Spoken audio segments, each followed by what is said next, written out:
Hello everyone and welcome into another video. Today we will talk about how you can improve your creativity in mathematics. So we start with a quote of David Bessis that said that even more so than the publications and official works, mathematicians' intuitions is their masterpiece, their lifetime accomplishment. So that means how intuition is a central part of mathematical work, and understanding that intuition is not entirely sided with logic. It also has a part of soft understanding, like in the type of sensations, of feelings. And so this whole mathematical process of constructing proofs and proving theorems has this soft part of intuition that is not entirely logic. All right, so we need to establish two definitions. One is what is divergent and convergent thinking. So those are the two definitions. So divergent thinking is when you start from a fixed point and then you think about different approaches to solve a given problem. And then there comes the convergent thinking. This chooses and develops ideas to reach the best solution to a problem. So to effectively solve a mathematical problem, you start with divergent thinking, where you devise many ways to solve it, and then you go to convergent thinking, in which you pick one of those ways to solve the problem, and you actually work that approach, and you solve it then. All right, but what are the phases of the creative process? Well, as early as 1926, Graham Wallas established that there were 4 phases of this process. The first one is the preparation. So the preparation is where you gather all of the resources, you read the books, and you do your groundwork. And after the preparation, there comes the incubation. So you already work so many hours on this problem, but you have no idea how to solve it. So then you take a break, you go to, travel to your home, you start cooking and whatever. But on the back of your head, without your conscious thinking, your brain is processing constantly those ideas that you worked so hard on. So even though you are not aware of that processing, your brain is actually still working.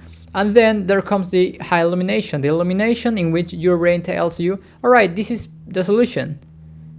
And after the illumination, you go to verify that this is in fact the solution. So many times the answer that your brain tells you, the answer that comes in the illumination, is not actually the solution, but it may approach you to the real solution. So that's the importance of the last stage, the verification stage. All right, so what about, because that was about creativity in general, it may apply to art, to science, to mathematics, and to whatever.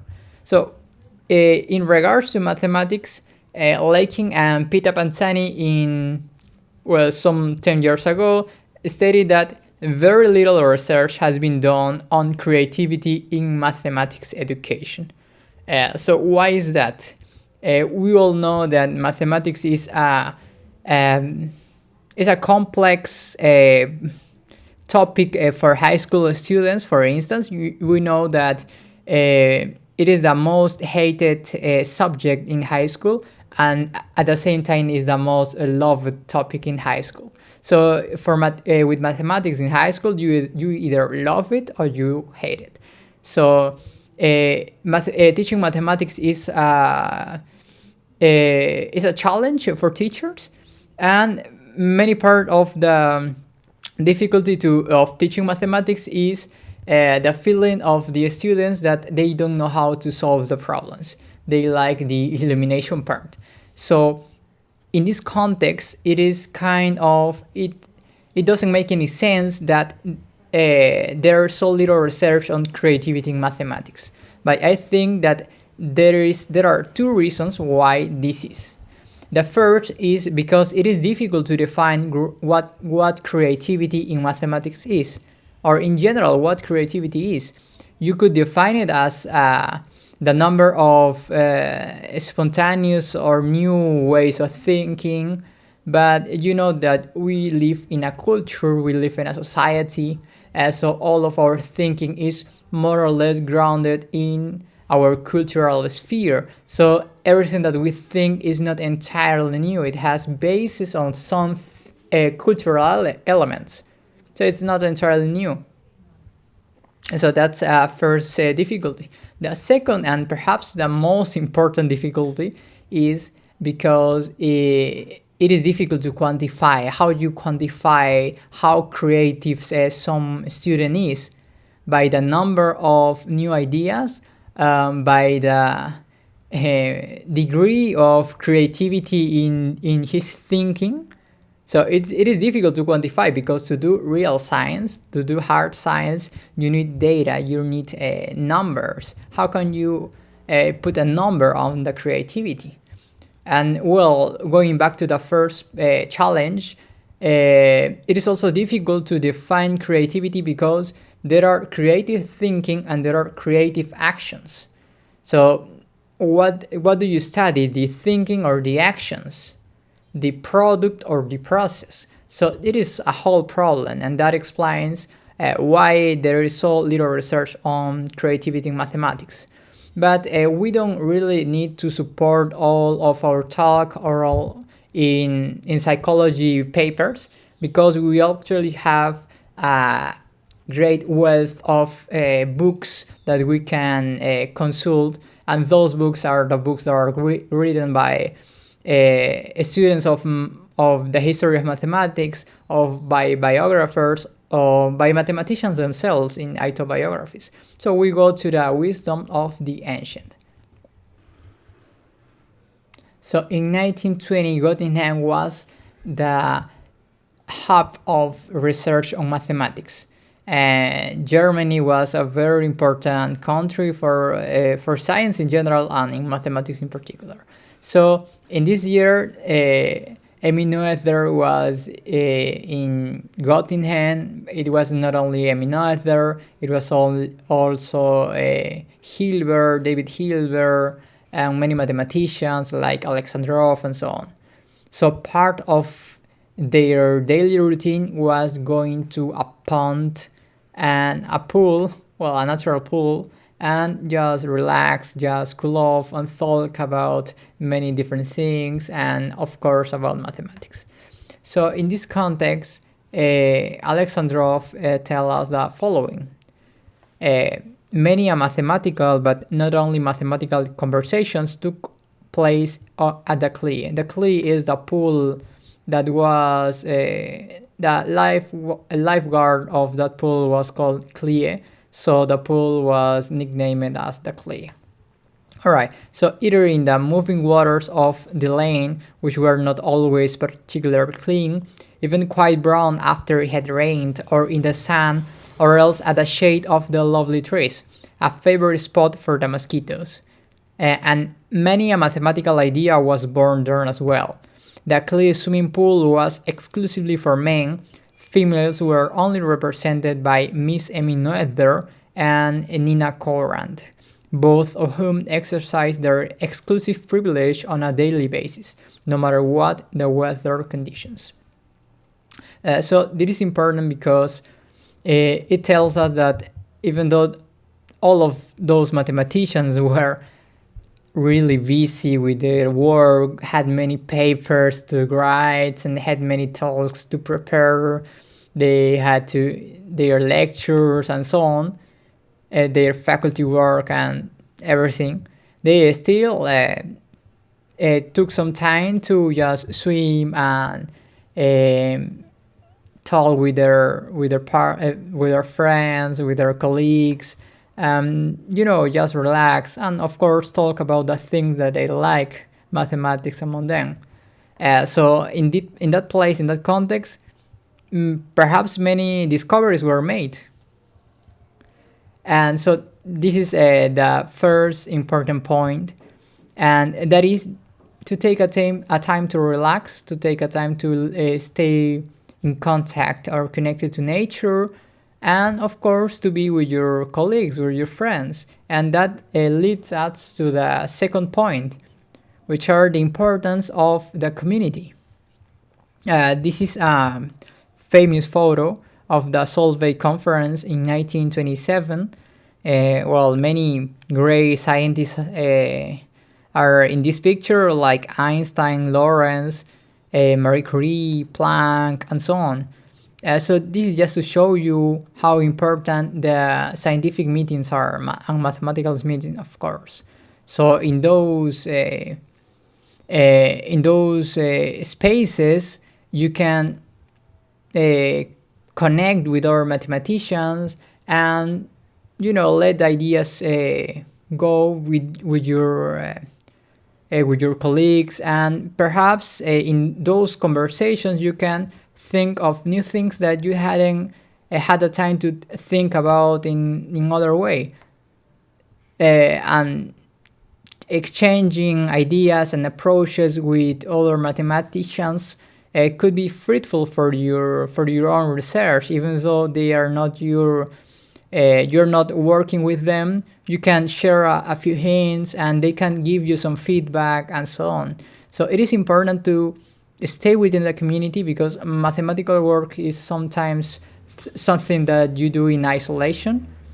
But it is also important to communicate and to stay in contact with your colleagues. So that's the second point. Here, Bessis tells us another quote. He says that mathematics is the science of imagination between those who allow themselves to imagine, observe, and manipulate mathematical objects, and those who don't. There's an enormous divide. Contrary to popular belief, logic isn't the enemy of imagination. It can even be a close ally. The real enemy of imagination, that which blocks understanding and makes us feel like fools, is fear. So if this point can be explained with an example. The Fermat's last theorem was proved in the previous century, but the person who proved this theorem actually took 7 years to do it. Of course, proving a conjecture that wasn't proved in centuries is a huge accomplishment. It shows a lot of creativity, of course, but also the time that he spent on working on this proof is also remarkable, because many people will have quit the process in the middle, like after you try to prove it for 5 years, and perhaps you feel like you are not going to prove it. Like, what are the chances? You already tried for 5 years and you weren't able to do it. But he continued to do it for 7 years, and then published his paper was a little over 100 pages. So this is just the right example to show that fear is the real enemy of imagination, because it doesn't let you to explore all of the possibilities and to actually construct some creative product. Right, so moving on, we have Pierre Delin that gave a speech when he won the Albert Prize in 2013. So here's a quote of the interview. He says that it is important to be able to guess what is true and what is false. He doesn't try to remember statements which are proved. He tries to have a collection of pictures in his mind, more than one picture, all false but in different ways. And I know in which way they are false. The pictures are very simple. I just draw in my mind something like a circle in the plane and a moving line which sweeps it, but then I know that this is false, that is not one-dimensional but higher dimensional. It's always very simple pictures put together. So this is we need to take these in mind, because some students think that they will be better mathematicians if they remember all the theorems, all the corollaries, all the lemmas in their head, like going as far as to remembering the number of the theorem in that particular book. Like, this is theorem 6.2.3 part B, and then there goes the corollary 7.4.1 and so on. So that stuff is not helping you in any way to be creative.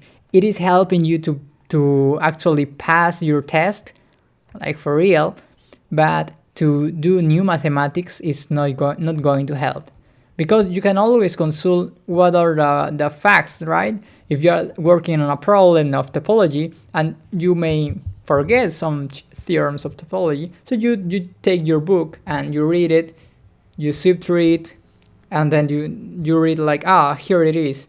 I knew that it was true, but I didn't exactly remember the conditions. So you refresh your memory and continue your work. But on the other hand, if you have your brain full of all that information, very important information, but it kind of limits yourself, it kind of creates a fixed structure, and that doesn't allow any movement. And it is also very logical, because if the answers of all of those unproven theorems were in the books, then those theorems will be already proved. Like, everybody that read that book will be able to do it. That proof is unproved because the answer is not in any book. So it's not like, don't try to look for an answer where it is not. So you need to do something new, something creative. You need to think out of the box. So Pierre Lelling says that he doesn't remember all of the statements that are proved. He, on the other hand, tries to think of counterexamples on things that are false to motivate his thinking, to give him more ideas. So that's one way to put it.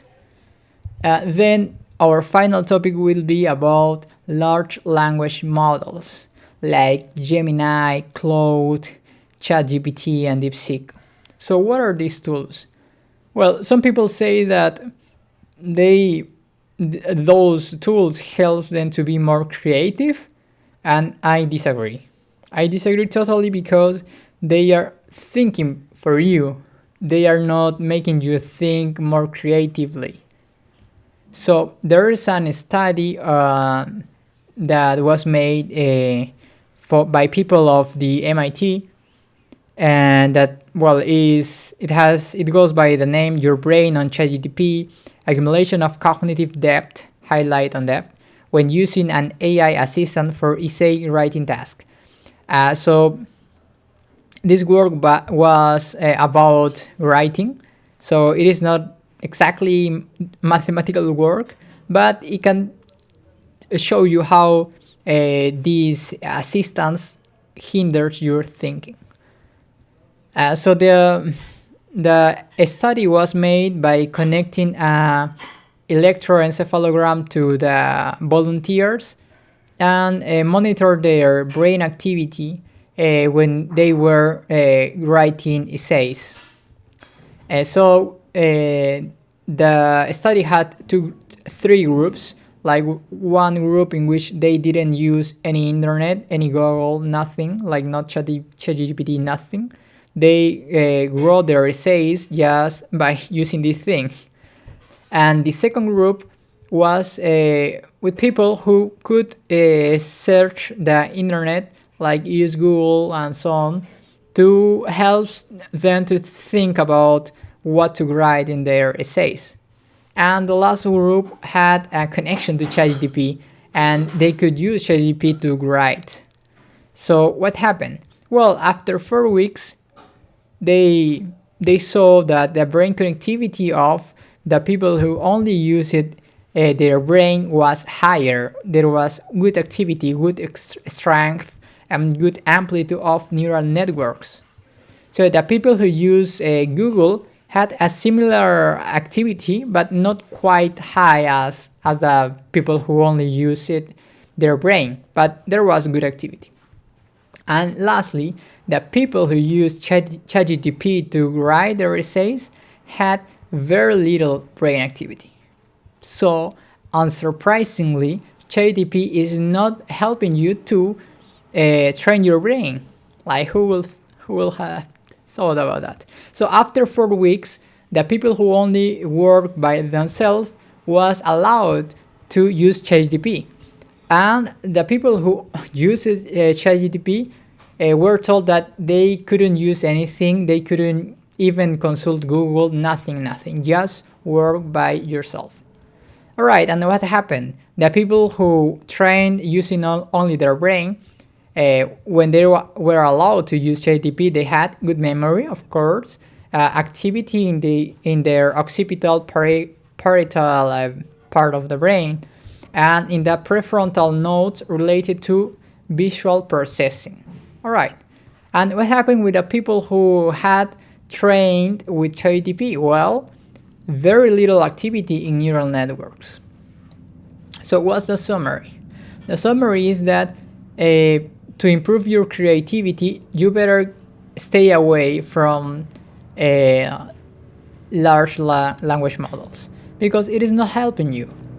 ChatGPT, DeepSeek, and so on are very useful tools to, for instance, do tasks that don't really need your brain power. Like if you need to do something very tedious, like, I don't know, writing a LaTeX file, like if you want to make a Beamer presentation, that takes some time. So you can tell ChatGPT, hey, write me out a template for a Beamer presentation, and I wanted the star slide be like blue with golden letters, and I want this structure on the slides and so on, and he can help you with that. But there's that's very different if you do that and if you tell ChatGPT, hey, do my homework. So there's a difference there.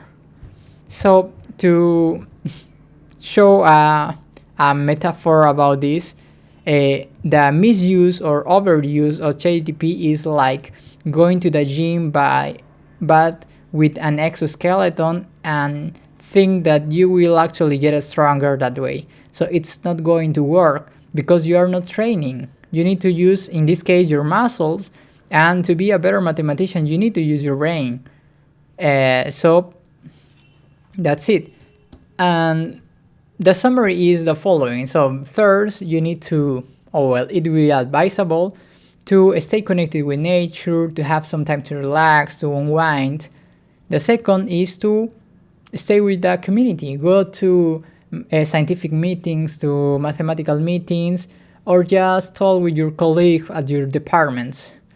The third thing is that you don't need to remember all the books in your head. Just keep the important facts and then move on, and don't limit your thinking. And the last tip will be to not overuse ChatGPT or any of that sort. So that's it for today. I hope you enjoyed the video, and if that's true, then please subscribe and leave a thumbs up in the video. If you have any questions about this, you can put it in the comments. In the description of the video, I put that reference so you can verify everything that I told you. And so see you later.